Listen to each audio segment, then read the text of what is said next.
একটি নয়, শরীরের একাধিক অঙ্গে মারণ রোগের থাবা। এখনো পর্যন্ত শরীরের 4টে অঙ্গে ধরা পড়েছে ক্যান্সার এবং বাদ পড়েছে শরীরের 3টে অঙ্গ। তবুও থেমে নেই তিনি। শারীরিক প্রতিকূলতাকে অতিক্রম করে এগিয়ে এসেছেন মানব সেবায়। নিজের মনের জোর আর কাজ দিয়ে অনন্য নজির সৃষ্টি করেছেন পূর্ব বর্ধমান জেলার এই মহিলা। আজকের প্রতিবেদনে যাকে নিয়ে আলোচনা করা হচ্ছে তিনি পেশায় স্বাস্থ্যকর্মী। দীর্ঘদিন তিনি নিযুক্ত রয়েছেন এই কাজে। সযত্নে প্রতিদিন তিনি তার এই দায়িত্ব পালন করেন। তবে তার এই কর্মজীবন কেবল এই পেশার মধ্যেই সীমাবদ্ধ নেই। চাকরির পাশাপাশি তিনি যে কাজ করেন সেটা জানলে রীতিমতো চমকে যাবেন আপনারাও। এই মহিলার নাম অর্চনা চট্টোপাধ্যায়। তিনি পূর্ব বর্ধমানের গুসকরা শহরের বাসিন্দা। অর্চনা দেবী গুসকরায় একটি স্বাস্থ্য কেন্দ্রে চাকরি করেন। তার এই কাজের বিনিময়ে প্রায় 80,000 টাকা বেতন পান তিনি। তবে বেতনের প্রায় সবটুকুই তিনি খরচ করেন মানব সেবায়। নিজের প্রাপ্ত বেতন দান করে দেন দুস্থ মানুষদের প্রয়োজনে। এছাড়াও তিনি সাহায্য করেন পড়ুয়া রোগী সহ বহু সাধারণ মানুষকে। তবে অর্চনা দেবীর এহেন উদ্যোগ কেন, কী কারণ রয়েছে এর পিছনে, চলুন দেখে নেওয়া যাক। আমি ছোটো থেকে বাবার অভাবটাকে প্রচণ্ড পরিমাণে ফিল করেছি। আমি ক্লাস 5-6-এ পড়তেই আমি বাবার সাথে কাজ করেছি। আমাদের চায়ের দোকান ছিল, মিষ্টির দোকান ছিল, মানে চায়ের কাপও ধুয়েছি, সাইকেলের দোকান ছিল, সাইকেলের লিক সারিয়েছি। তখনকার দিনে 10 পয়সা পাম্প করলে 10টা পয়সা দিত, সেটাও করেছি। বাবার সাথে মাঠে ভাত নিয়ে গেছি, প্রয়োজনে জমিতে ধান চাষও করেছি। আমি পড়াশোনায় প্রচণ্ড ব্রিলিয়ান্ট স্টুডেন্ট ছিলাম, মানে কোনোদিন জীবনে সেকেন্ড হয়নি। তা ছোটো থেকে পড়াশোনায় ভালো ছিলাম। আমার বাবা যদি পয়সা থাকতো আমাকে ডাক্তারিও করাতে পারতো।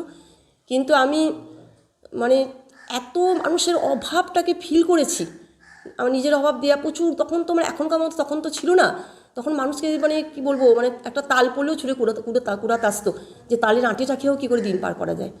আমরা তো ধরুন সেই যুগের মানুষ, এখন 60 বছর বয়স হয়ে গেল।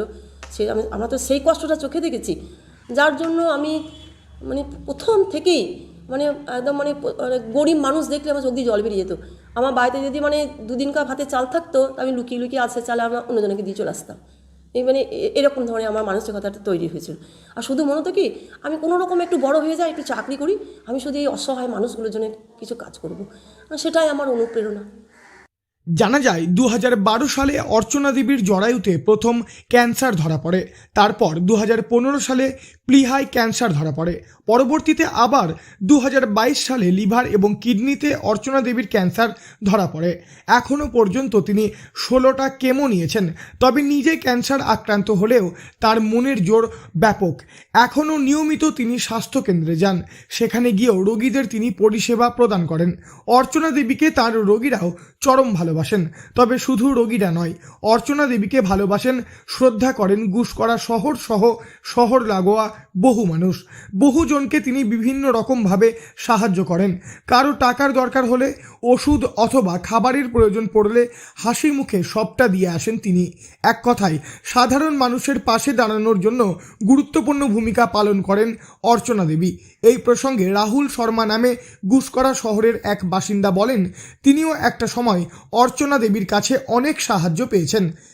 তিনি বলেন, শুধু আমাদের না, আমাদের মতো অনেকজন আছে যাদেরকে উনি অনেক হেল্প করেছেন। যেমন ধরুন, আমার বাবারই 2013 সালে যখন স্ট্রোকটা হয়, তখন আমার বয়স প্রায় 17-18 বছর। তো আমার ভাই ছিল, আমার মা, 4 জন ফ্যামিলির মধ্যে। এবার সেই পজিশনটা খুব একটা, মানে কী বলবো আপনাকে, বুঝতে পারছেন যে কীরকম একটা ফ্যামিলি হতে পারে, যে মেন যে ইনকাম করে সে যদি বসে যায়। তো আস্তে আস্তে তখন সেই টাইমে আমি মোটামুটি এখানে থাকতাম না, আমাকে জবের জন্য আমি বাইরে চলে যাই।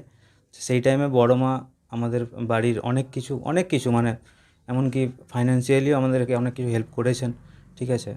তার সাথে সাথে যতটা পাশে থাকা যায়, মেডিকেলি বা বাবার আশেপাশে থাকা যায়, সব করেছেন। আর আমার না আরও অনেকজন আছে যার সাথে করেন তিনি এরকম।